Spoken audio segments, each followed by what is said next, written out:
Assembly సమావేశాలు ప్రారంభమైన వెంటనే అనేక సమస్యల మీద ముఖ్యంగా ట్రేడ్ యూనియన్ రంగంలో వివిధ కార్మిక సంఘాలు ప్రభుత్వం తమ సమస్యలు పరిష్కారం చేయాలి అనేటువంటి డిమాండ్ మీద హైదరాబాద్కు రావడం, అట్లాగే ప్రభుత్వంతో చర్చలు జరపడం, ప్రభుత్వానికి విజ్ఞాపన పత్రాలు ఇవ్వడం అన్నది ఇది చాలా రోజుల నుంచి జరుగుతున్నటువంటి ఒక ప్రక్రియ, ప్రజాస్వామ్య పద్ధతిలో జరుగుతున్నటువంటి విషయం. కానీ రేవంత్ రెడ్డి ప్రభుత్వం దీన్ని సహించడానికి సిద్ధంగా లేదు అనేది ఈ మధ్య జరుగుతున్నటువంటి కొన్ని ఘటనలు చూస్తే అర్థమవుతుంది. ముఖ్యంగా చలో అసెంబ్లీ పేరుతో వస్తున్నటువంటి వాళ్ళు పర్మిషన్లు అడుగుతున్నారు పోలీస్ డిపార్ట్మెంట్ వారు మరి అనుమతి ఇవ్వట్లేదు. ధర్నా చౌకులో ధర్నా జరుపుకొని విజ్ఞాపన పత్రం తీసుకొని మంత్రినో అధికారులను కలవడానికి అభ్యంతరాలు ఏంటో పోలీసు వారు చెప్పట్లేదు.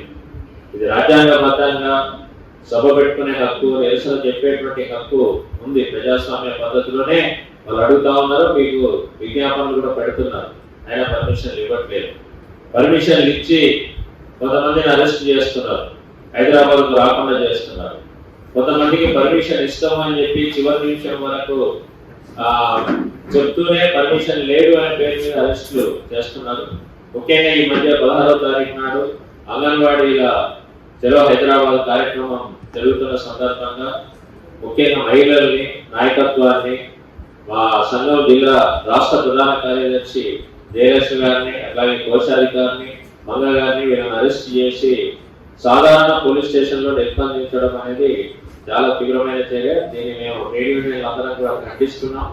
అట్లాగే వరంగల్ జిల్లాలో దాస్ మాధవి అనే సిఐటి రాష్ట్ర ఆఫీస్ బేరర్ను రాత్రి అరెస్ట్ చేసి రాత్రంతా కూడా పోలీస్ స్టేషన్ లో నిర్బంధించడం తీవ్రమైనటువంటి విషయం. మహిళల పట్ల ఈ రకంగా దురుసుగా ప్రవర్తించడం, మహిళల్ని అర్ధరాత్రి ఇళ్ల మీదకి వచ్చి అరెస్ట్ చేయడం ఏ ప్రజాస్వామ్యం? మీకు ఏ రాజ్యాంగబద్ధమైనటువంటి హక్కు లేవు ఈ ప్రభుత్వానికి అని చెప్పి ఈ సందర్భంగా మేము ప్రశ్నిస్తున్నాం. అందుకనే ప్రభుత్వం యొక్క నిర్బంధాన్ని ఆపాలి. ఎక్కడ సమస్యలు ఉంటే అక్కడ ప్రజలు వాళ్ళ సమస్యలు చెప్పుకునేటువంటి హక్కు ఈ దేశంలో ఉంది, దాన్ని గౌరవించాలి. నిరసన చెప్పేటువంటి హక్కును గౌరవించాలి. ఈ రోజు సుందర విజ్ఞాన కేంద్రంలో జరిగినటువంటి all trade unions round table సమావేశం ఈ నిర్బంధాన్ని ఖండిస్తూ ప్రభుత్వం ప్రజాస్వామ్యబద్ధమైనటువంటి పరిపాలన చేయాలని చెప్పి ఇక్కడ డిమాండ్ చేస్తూ తీర్మానాన్ని ఆమోదించారు. దీన్ని ప్రభుత్వం అమలు చేయాలని చెప్పి మేము కోరుతాం.